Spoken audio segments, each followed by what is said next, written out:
¿Qué hacer entonces con la amapola? ¿Qué hacer con este negocio? ¿Legalizarlo? ¿Combatirlo? Dos posiciones clave en esto las tienen el gobernador de Guerrero, Héctor Astudillo Flores, y el representante de la Oficina de la ONU contra la Droga y el Delito en nuestro país, Antonio Mazzitelli, a quienes les agradezco mucho que se incorporen a la mesa despierta. Gracias. Muchas gracias por estar Muchas aquí. gracias a ustedes. Y muy buenos días. Gracias. ¿Legalizarla, gobernador?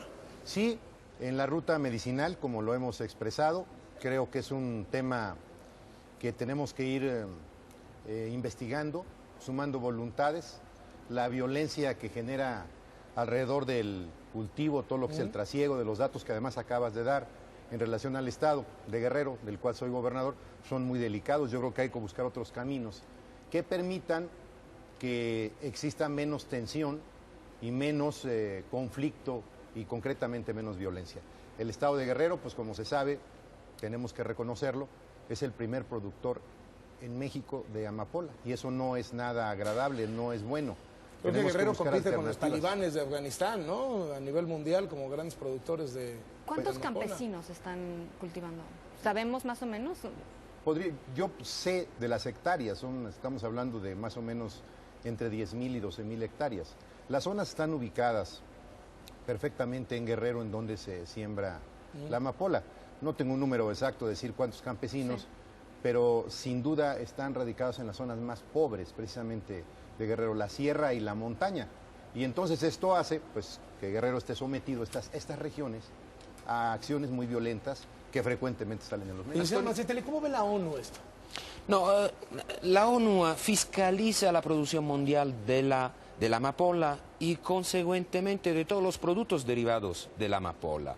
Y a nivel mundial hoy en día, desafortunadamente, el problema no es la oferta, es la demanda. No hay suficiente demanda de productos farmacéuticos a base de amapola. Aquí en México estamos trabajando con la Secretaría de Salud para aumentar el consumo de la morfina en el uso paliativo del dolor. El uso medicinal, digamos. El uso medicinal, el derecho a una muerte digna por los que sufren mucho.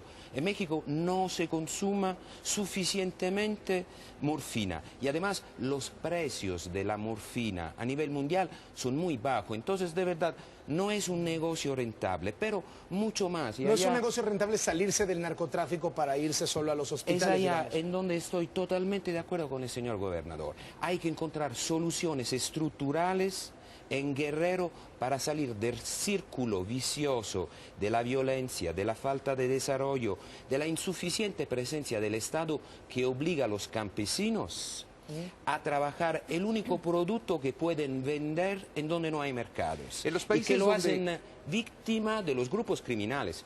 Ustedes justamente mencionaban que el campesino es víctima de los grupos criminales, no quiere cultivar la amapola. Donde está legalizada la producción de la amapola, ¿se ha detenido la parte ilegal? ¿Se ha podido controlar al 100%? No, mira, la producción legal de amapola además se lleva a cabo a través de procesos industriales. No se hace la rayada de la amapola, se utiliza otro tipo de amapola. La industria farmacéutica de la amapola, de una buena amapola, saca morfina, codeína, tebaína. O sea, todos los opiáceos, digamos, ¿no? Es otro proceso. Si México quisiera producir amapola legal, muy probablemente las industrias farmacéuticas invertirían en lugares controlados en donde puede sacar un producto de alta calidad con procesos científicos e industriales. Entonces sería mucho más fácil producir, no sé, adentro del Distrito Federal en decía Ana Invernadero. Francisca hace un ratito el tema de los campesinos. Si se mete en la industria farmacéutica, ¿usted prevería que no emplearía a estos campesinos, sino emplearía más? No, nuestra experiencia en muchos otros lugares de cultivo ilícito es que de toda manera, y eso es el problema que también con el señor gobernador estábamos abordando, los grupos criminales, si siguen operando en Guerrero, serán un obstáculo a cualquier tipo de inversión productiva, amapolera o de cualquier otro tipo, porque su negocio es el tráfico y el trasiego, en particular el trasiego, no la producción. ¿Qué hacer entonces ante eso, gobernador? ¿Entonces la legalización no es una salida tan automática? Bueno, son dos cosas. La primera es el tema que estamos abordando. Yo creo que sí tenemos que ir indagando esta ruta. No podemos solamente seguir observando cómo se están desarrollando las cosas. Hay violencia, hay una especie de esclavitud, hay que decirlo también. Hay una disputa en el territorio muy grave que termina muchas veces en violencia. Y si observamos cuáles son las regiones precisamente que se acaban de dar en el reportaje, son las regiones más violentas. Porque los delincuentes más violentos y más poderosos son los que están relacionados con el cultivo de la amapola, porque esto genera recursos muy altos. Entonces yo creo que sí hay que indagar esta ruta, que está relacionado con el asunto de la salud. Yo siempre lo he insistido en el tema de la salud y estoy convencido que si se pudiese ir construyendo, salir de la ilegalidad y ir a la legalidad para buscar el tema medicinal, pero no serían creo que beneficiarios, gobernador. De acuerdo con este planteamiento, si se industrializa, se van a un parque industrial, no se van a su estado. Yo creo que sí podrían ser beneficiarios porque ahí está la tierra, que es donde se produce, y tendrían que llevarlo, por supuesto, a un procesamiento. No es un asunto sencillo, es un asunto complejo. Yo voy a estar muy cerca del doctor, me parece que el doctor Antonio tiene una gran experiencia y lo que yo necesito para dar opiniones más certeras precisamente es una orientación, porque lo que yo he venido expresando es una alternativa para salir de la violencia. Claro. Oiga, gobernador, cuando usted piensa, digamos, en Guerrero y en transformar esta zona que evidentemente necesita ayuda estructural, supongo que piensa también en ejemplos en el extranjero que le hayan llamado la atención y de ahí surgió también un poco la idea. ¿Cómo vería usted, o sea, cuál es el paralelismo? ¿Qué país está haciendo lo que usted quisiera que pasara en Guerrero? Lo está haciendo España, con las mismas hectáreas que se están trabajando en Guerrero. Y con demanda, digamos. Y bueno, sí, eso es precisamente el asunto del dolor. El tema es el dolor, desde lo que va desde una muela hasta una gran operación, y ahí precisamente son los productos de la amapola. ¿Por qué México no tendría chance de entrar a los países autorizados? No, yo no digo que México no tendría chance. Guerrero, desafortunadamente, estas zonas no tendrían chance.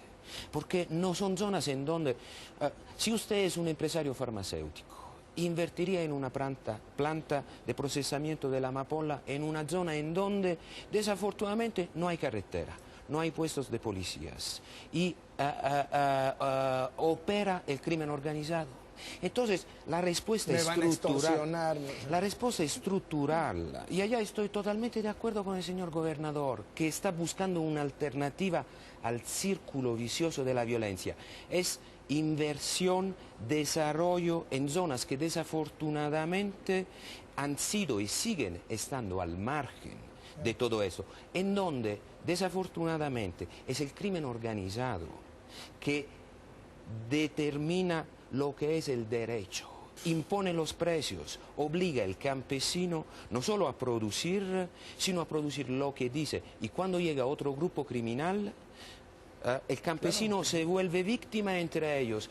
Y además, la grande violencia no necesariamente se desarrolla en las zonas de cultivo. La grande violencia se desarrolla en lo que se llaman los centros de acopio, en donde la goma de opio, el kilo, el medio kilo, es acopiada para después volverse adentro del proceso. La grande ganancia de la cadena de la droga la hacen los transformadores y los distribuidores. Y esto no es el campesino. Lo que empiezo a detectar es que hay una ruta muy clara hacia la legalización, pero el primer paso de esa ruta es que el gobierno sea quien gobierne realmente en esas zonas. Que haya carreteras, que las policías manden, escuelas, que funcione el Estado de Derecho, etcétera, etcétera. Entonces, digamos, el primer paso queda del lado del gobierno, tanto el estatal como el federal, porque pues, el tema carreteras, etcétera, etcétera, requiere presupuesto. Es una ruta que no se puede, por supuesto, soslayar. Porque sí entiende que los empresarios no quieren invertir, se pueden arreglar con usted, pero si tiene que llegar y arreglarse con el narco local... No, yo creo que tiene que ser con la intervención del gobierno en una idea de un proyecto piloto. No podemos olvidar la necesidad que tiene Guerrero de mejorar sus caminos, de hacer caminos, de hacer escuelas, de que los maestros vayan y trabajen, cumplan, de, por supuesto, dotar de una serie de servicios que necesitan, ¿no? Hay que proporcionarles un mejor nivel de vida. Pero también no podemos dejar de tener muy claro que este es un asunto que da por el otro lado, da por el lado medicinal, y que no podemos dejarlo de investigar, de trabajar para encontrar una ruta correcta. Yo creo que ahí está el tema. Ahora, punto central, quitarle también el empoderamiento a la delincuencia. Muchísimas gracias a los dos por estar esta mañana en Despierta. Gracias. Y muy buenos días, el gobernador de Guerrero y el representante de la Oficina de la ONU para las Drogas en nuestro país. Yo aprendí muchísimo, no tenía idea O sea, de es una algunas de las cuestión de cosas. demanda y de infraestructura. Está interesantísimo, la verdad. De ¿Qué inversiones. tendremos después del corte? Después del corte, Despierta buscó la postura del Vaticano sobre el debate en México.